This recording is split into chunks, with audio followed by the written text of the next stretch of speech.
ભાવનગરના વાલા નાગરિક ભાઈઓ અને બહેનો, અને ભાવનગર એટલા માટે પસંદ કરવામાં આવ્યું કારણ કે આ ધરતીના બે પનોતા પુત્ર જે આવનારી અનેક પેઢીઓને પ્રેરણા આપે એવું જીવન જીવી ગયા છે, એવા પ્રજાવત્સલ રાજવી કૃષ્ણકુમારસિંહજીની શતાબ્દી અને જ્ઞાન અને વહીવટનો ભંડાર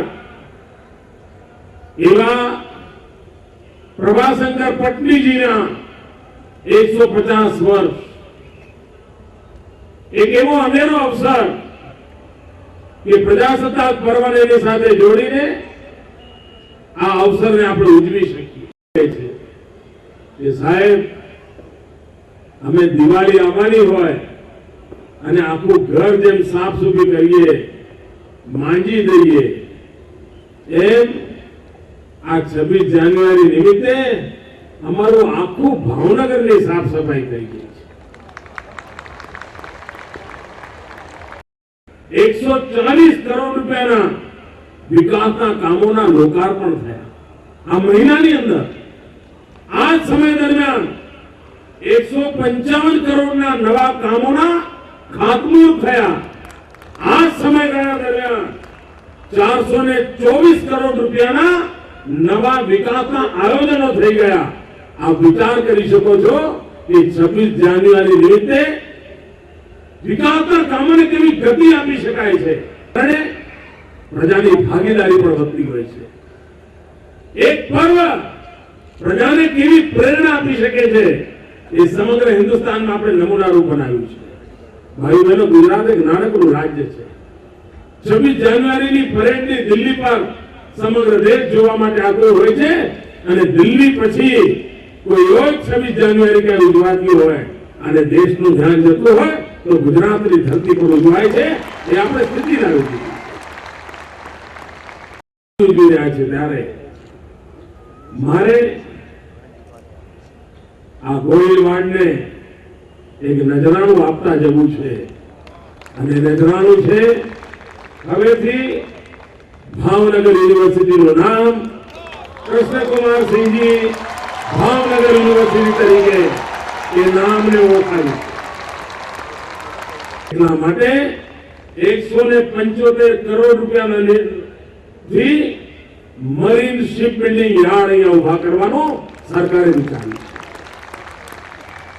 શિપ બનાવવાનું કામ અહીંયા થશે। અહીંના નવજવાનોનું કૌશલ્ય સમુદ્ર પાર કરવાનું સાધન બનાવશે। એ દિશામાં કામ કરવાનો વિચાર કર્યો। હું જાહેરાત કરું છું કે આ એક વર્ષમાં આગામી 26 જાન્યુઆરી પહેલા 1900 કરોડ રૂપિયા ભાવનગરના વિકાસ માટે, લગભગ 2000 કરોડ રૂપિયા। મિત્રો, જે વખતે આ પ્રતાપભાઈ બધા વિધાનસભામાં જતા હતા ત્યારે આખી સરકારનું બજેટ 2000 કરોડનું હતું। આજે હું એક વર્ષમાં ભાવનગર જિલ્લાને 1900 કરોડ રૂપિયાના વિકાસના આયોજનની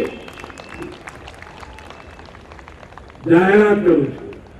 ગારિયાધાર અને ભાવનગર એની પાણી પુરવઠાની યોજનાઓ માટે એમાંથી લગભગ 494 કરોડ રૂપિયા ખર્ચીશું અને ગારિયાધાર અને ભાવનગર શહેરના પીવાના પાણીનો સમસ્યાનું કાયમી નિરાકરણ કરવાનું એક મોટું બીડું ઉઠાવ્યું છે।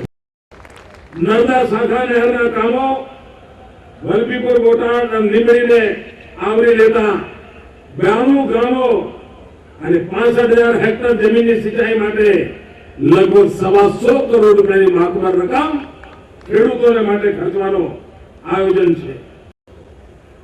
બોટાદ, ગોમા, સુપાદર ડેમ, કૃષ્ણસાગર તળાવને સાંકળતી નર્મદા કેનાલ શાખા દ્વારા પાઇપલાઇન બોટાદ 8,600 હેક્ટરમાં સિંચાઈની સુવિધા પહોંચે માટે લગભગ 250 કરોડ રૂપિયા આમાંથી આયોજન કરવામાં આવશે। ભાઈઓ બહેનો, કરોડ રૂપિયાની માતબર રકમની સાથે સાથે આજે જ્યારે પ્રજાસત્તાક પર્વનો અહીંયા ઉજવણી થઈ છે ત્યારે ભાવનગર શહેર માટે વધારાના 1 કરોડ રૂપિયા, ભાવનગર જિલ્લા માટે 1 કરોડ રૂપિયા અને ભાવનગર જિલ્લાની નગરપાલિકાઓ માટે 1 કરોડ રૂપિયા, એમ 3 કરોડ રૂપિયાનું મુહૂર્ત અહીંયાથી ચેક આપીને હું જઈશ.